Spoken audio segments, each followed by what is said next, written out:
You're tired, aren't you? Not from lack of sleep, but from the invisible weight you carry every day. The weight of caring too deeply about things that feel like they should matter, but don't. You replay conversations in your head. You wonder if they liked you, if you said too much, if you're being judged right now by people who barely know you. Somewhere along the way, the need to be understood became a prison, and the more you try to fix it, the more exhausted you feel. But what if the problem was never out there?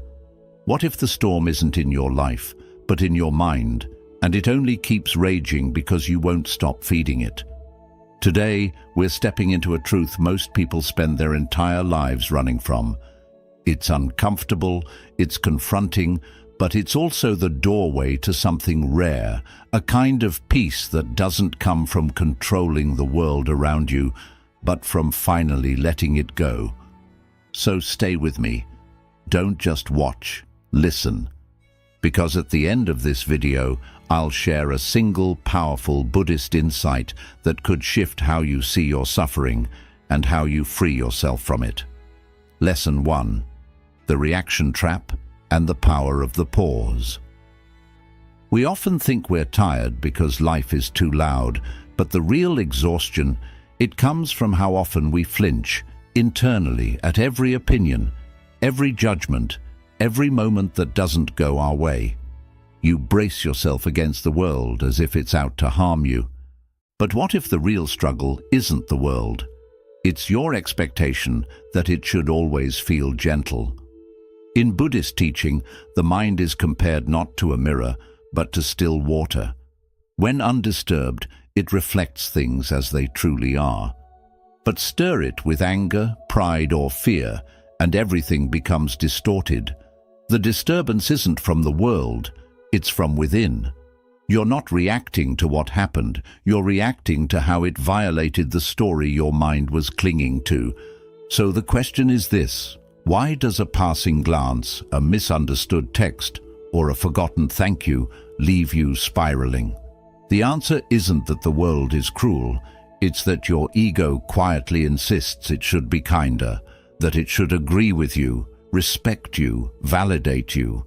And when it doesn't, your mind declares war, not on them, but on yourself.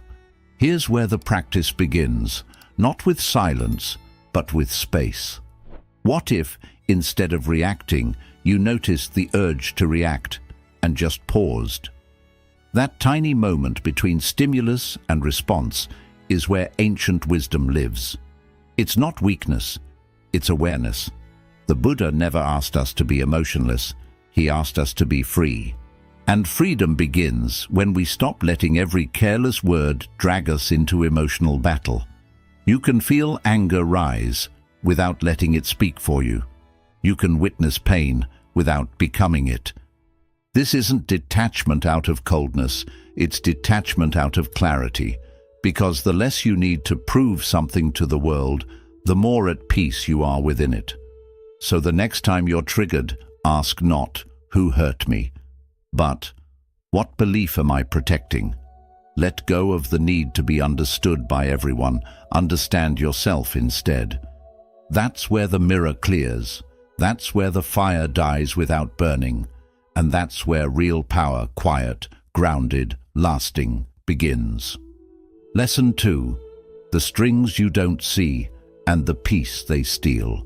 You say you're in control, but if you pause long enough, you might notice something else, movements in your life that aren't entirely yours. You wake up and reach for your phone before your breath. You say yes with your mouth while your body says no. You're performing, pleasing, pretending, and you don't even realize why. This isn't freedom, it's quiet conditioning. Invisible forces, expectation, fear, the need to be needed, have been shaping your choices like strings on a puppet. You didn't choose them, but they've chosen your responses for years. The Buddha didn't teach escape, he taught clarity. And clarity begins when you stop asking what's wrong with the world and start asking, what am I believing without questioning? Look closely. That pressure to be perfect, that fear of falling behind, that urge to prove yourself. These aren't random feelings, they're patterns, scripts, old reflexes from a mind that was taught it had to earn peace through effort, attention, and control. But here's the shift. Once you can name the pattern, you are no longer inside it. You become the observer, the one who sees the string, not just the one being pulled by it. Try this. The next time your chest tightens over a comment, or you feel the urge to explain yourself for the 10th time, don't resist it, don't fight it. Just ask, what am I chasing? Whose approval am I trying to keep? What fear is this emotion defending? That is how you cut the string. True minimalism isn't just letting go of objects, it's letting go of internal noise. It's refusing to carry every thought like it's yours to obey. It's giving yourself permission to not respond, not react, not defend. Because you weren't meant to live on autopilot. You weren't meant to be a reflection of everyone else's demands. You were meant to wake up, to stop running the program and choose. Peace doesn't come from fixing everything around you. It comes from seeing clearly. And once you see the string for what it is, just a thought, just a fear, just a habit, you're free to let go. You're not broken, you're bound. And you don't need to be more, you need to be less entangled. Let go of the performance, let go of the pressure, let go of the illusion that you must be everything to be enough. You are already whole beneath the strings. You are not the puppet, you are the hand that can finally gently put down the script. Lesson 3. The art of letting go, where real peace begins. We live as if holding tighter will save us, as if gripping to people, plans, and perceptions will somehow guarantee peace. But the harder you hold, the more life resists.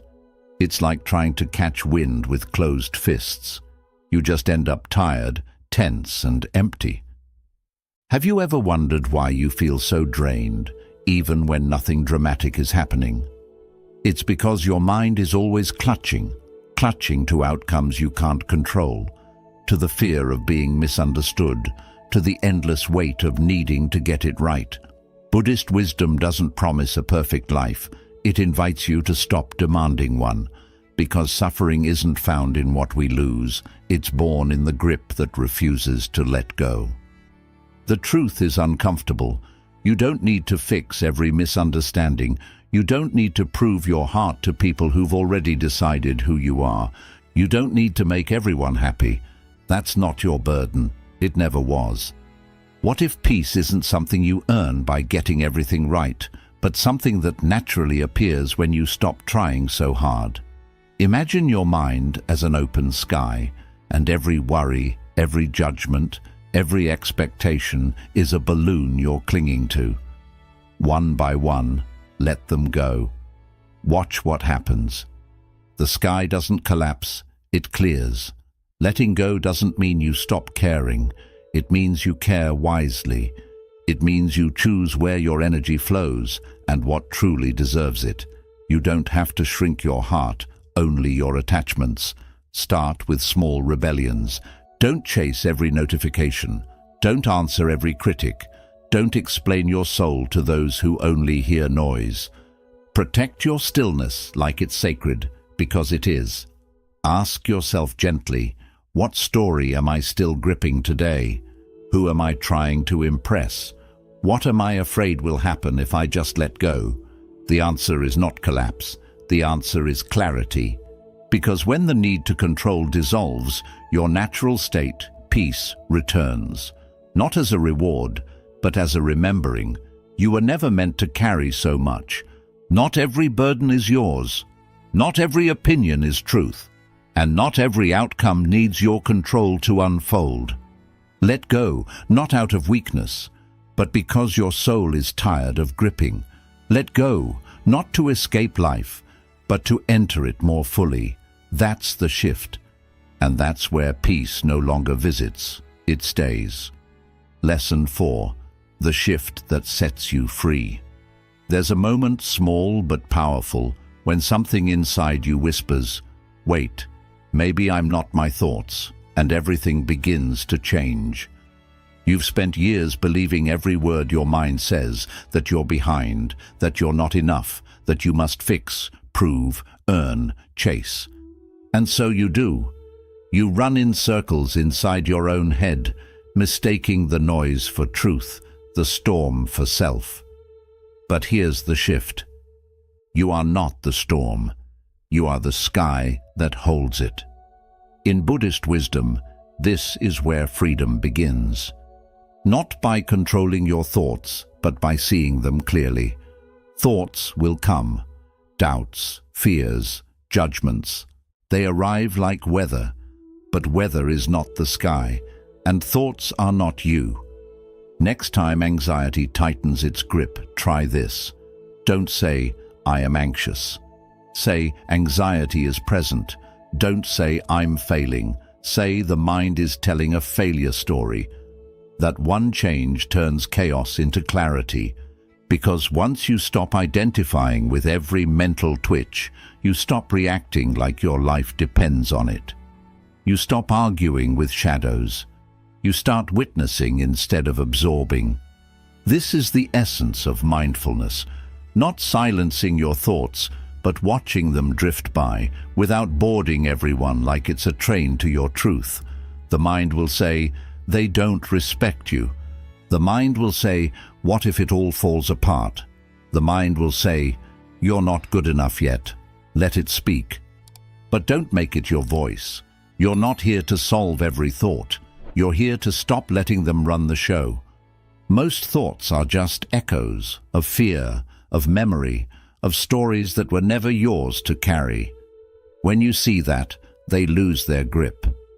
Clarity is born not when your mind goes quiet, but when you stop believing every sound it makes. So next time your mind spins, do nothing but observe. Watch the story play out like a movie. Breathe, smile, let it pass. The sky never panics when the clouds gather. It simply waits, and then it clears. This is not cold detachment, it's wise compassion. You're not withdrawing from life, you're withdrawing from the illusion that every passing thought deserves your energy. And as this practice deepens, something beautiful happens. You stop drowning in the waves, because you remember, you are not the ocean, you are the sky, still, open, unshaken. You don't need to silence your mind. You only need to remember, you were never the storm. You are the one watching it pass. Lesson 5. The discipline of doing less.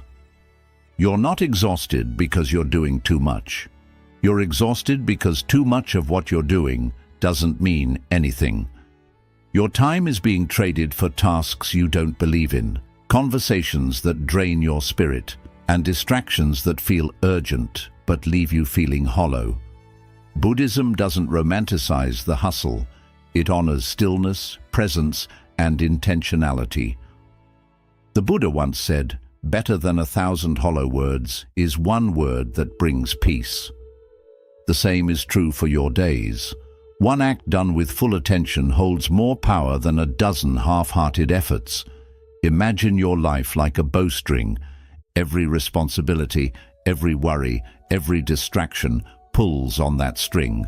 But if your aim is scattered, if you're firing off arrows in every direction, nothing truly lands, nothing goes deep, and your peace gets pulled apart in the process. The truth is, distraction isn't just killing your productivity, it's stealing your presence.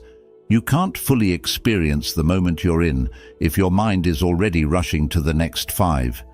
If your attention is divided, so is your life, and a divided life is a disoriented one. So here's the shift.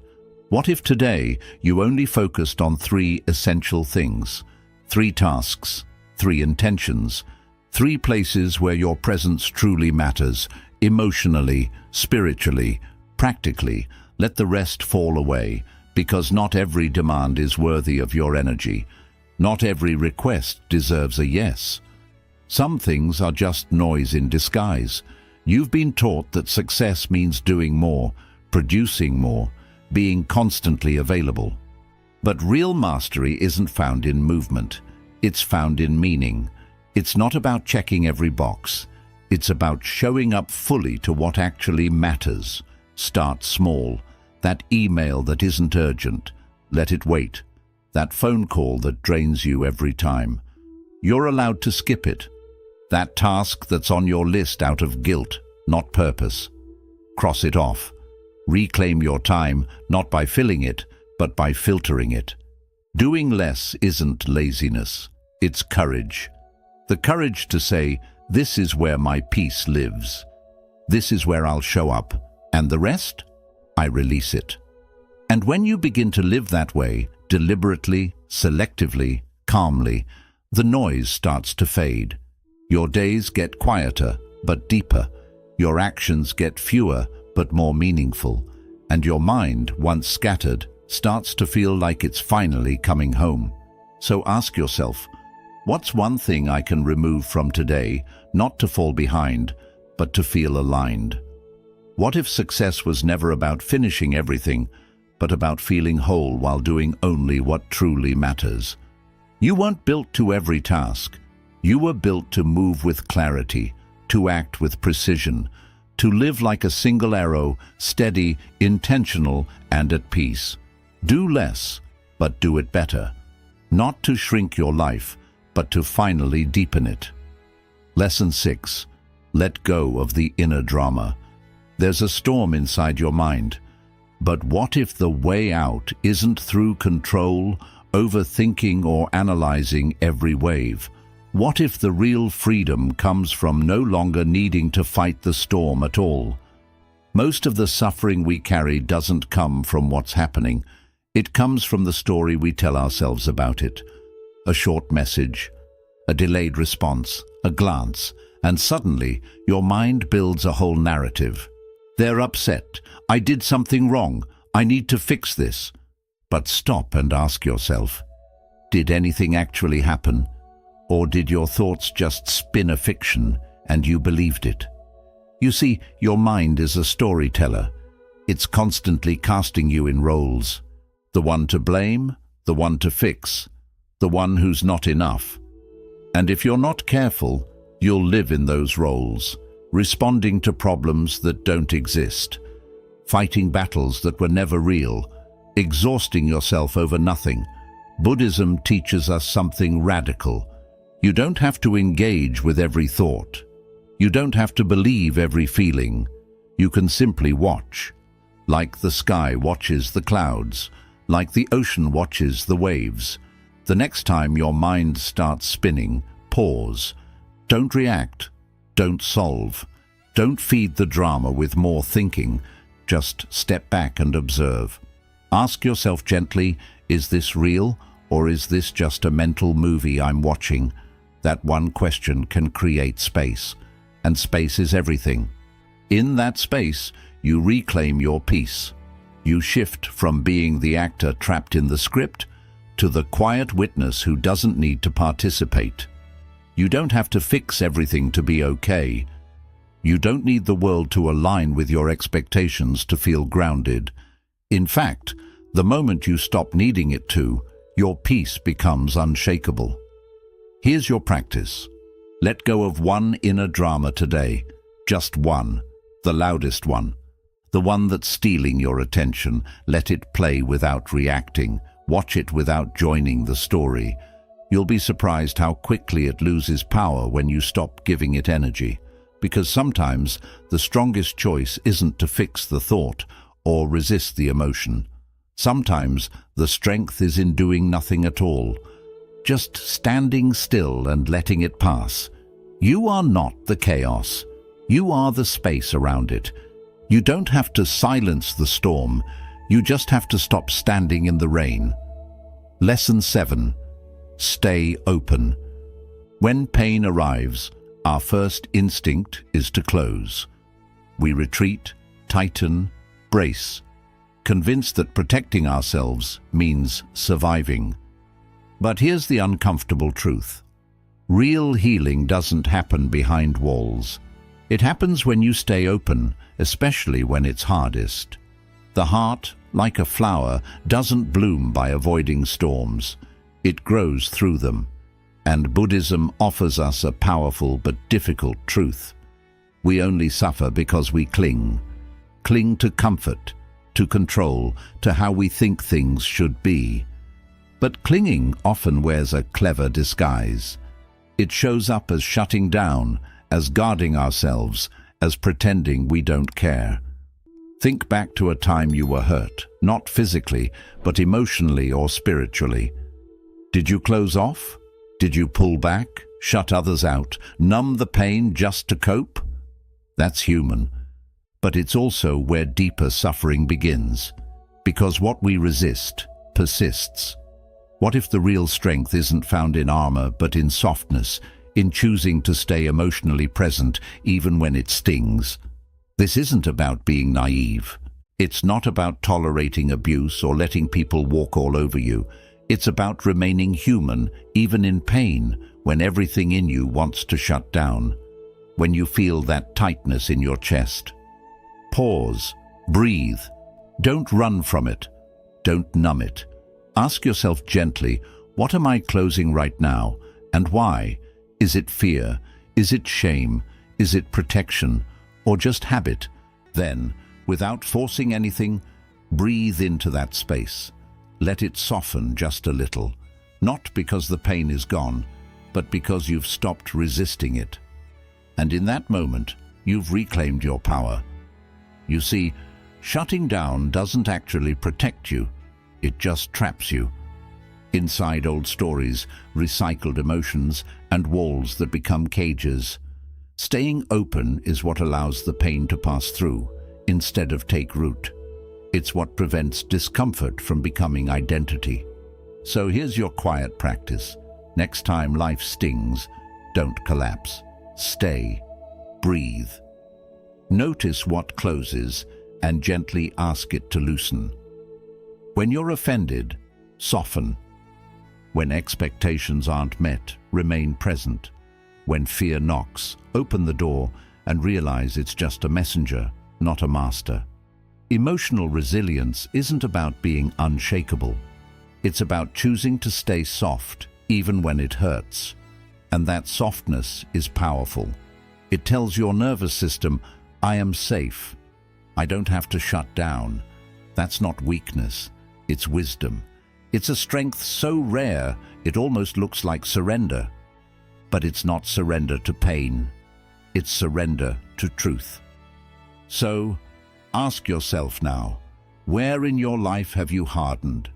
What would happen if you allowed even a small part of you to reopen, just for a breath, just for a moment? Because the heart that stays open, even after breaking, isn't fragile. It's expansive, and that expansion, that's where freedom begins. Lesson 8. Cut the rope of expectations. You wake up hoping for a kind word, maybe a thoughtful text, a small gesture, a sign that someone sees you. But it doesn't come, and suddenly your mood shifts. Not because life has wronged you, but because somewhere deep inside you were holding a silent expectation. A rope pulled tight.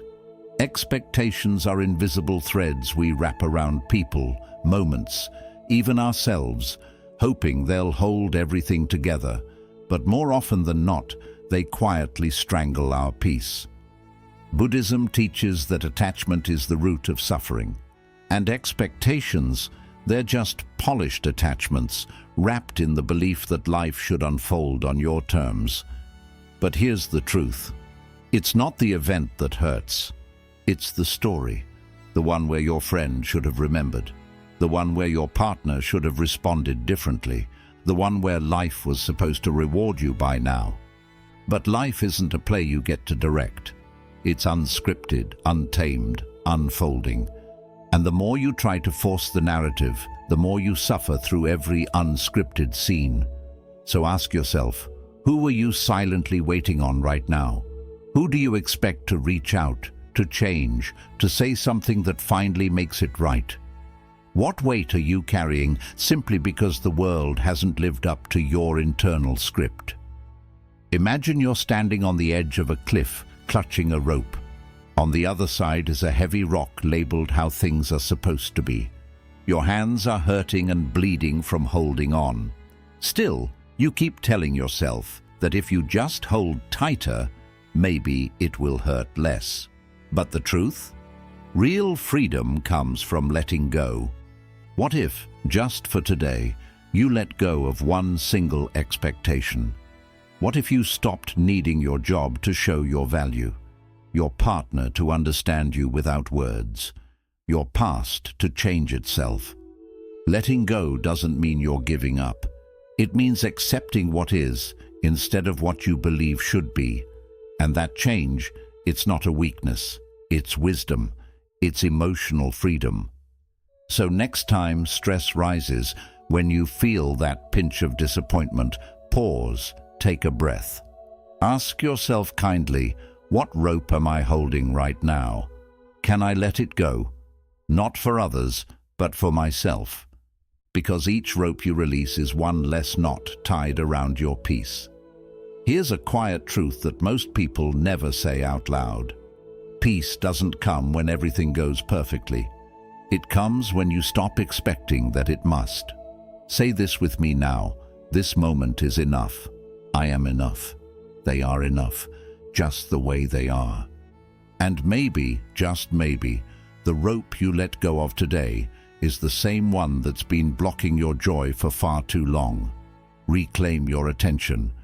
In a world that's always shouting for your focus, taking back your attention has become a powerful and rebellious act. Your attention isn't just something passive. It's a real force, like light. Whatever you shine it on starts to grow. If you give it to worries, comparisons, or the noise around you, that's what will grow in your mind. But if you turn it inward, toward presence, awareness, and calm, that's what will shape your reality. Buddhism reminds us that the mind is everything. What you think, you become. So pause and ask yourself, what am I feeding my mind today? Is it truth or noise, peace or poison? The modern world is loud. Notifications, news, opinions, they don't stop. You get pulled in every direction before your feet even touch the floor. But somewhere beneath all that noise, there's a calm and quiet space inside you, a place the noise can't reach unless you allow it. Your job isn't to control everything around you. It's to keep returning to that quiet space again and again. Focus is your true superpower. Not just for getting things done, but for staying peaceful. Because when you guide your attention, you take back your energy, your path, your life. And it all begins with letting go. Unfollow what drains your spirit. Mute what takes your focus away. Release anything that pulls you away from your true path. This isn't just about cleaning up your digital space. It's about clearing your mind. When you stop feeding the noise, your own voice becomes clear again. But don't think it will be easy. Attention is like a muscle, and like any muscle, it gets weaker when you don't use it. Distraction is the default setting. Awareness takes effort and training. The moment you catch your mind drifting, you get to choose. Keep floating away or gently bring it back, not with pressure, but with presence. This isn't about doing it perfectly. It's about showing up and practicing. The more often you return to the present moment, the more steady and grounded you feel. Over time, the noise is still there, but it doesn't control you anymore. You stop chasing every thought. You stop drowning in every wave. You stay centered. Ask yourself right now, where is my attention going? Is it helping me grow, or just keeping me busy? Is it feeding my anxiety, or building my peace? The world gains from your distraction, but your soul grows in your attention. When you decide what to focus on, you decide what kind of life you're creating. Because here's the truth, you're not without power. You're just unfocused. Take back your attention, and you take back your life. In the quiet beneath all the noise, your true power is waiting. Conclusion. You've made it this far, not just through a video, but through a journey back to who you really are. Because that's what this is truly about. Not learning something brand new, but remembering something ancient, something deeply true. That peace you've been searching for, it's not out there. It's not in the next success, the next apology, or the next version of yourself. It's right here, in this breath, in this moment, in your power to choose where your attention goes, which thoughts you follow, and which stories you let go. You don't need to fix your whole life to feel peaceful. You just need to return to your awareness, again and again. So when the world feels too loud, when your mind pulls you in every direction, pause. Take a deep breath. And remember, you are not the noise. You are the calm underneath it. And if this message touched something inside you, share it. Let someone else hear what their heart might be longing for. Drop a comment below. What was the one insight from this video you needed most today? Your words could be exactly what someone else needs to hear too. And if you haven't yet, hit subscribe. Because this journey isn't ending. It's just getting started. Together, we're creating a space for stillness in a world that keeps on spinning. Until we meet again, stay grounded, stay open, stay here. You are not the storm, you are the sky.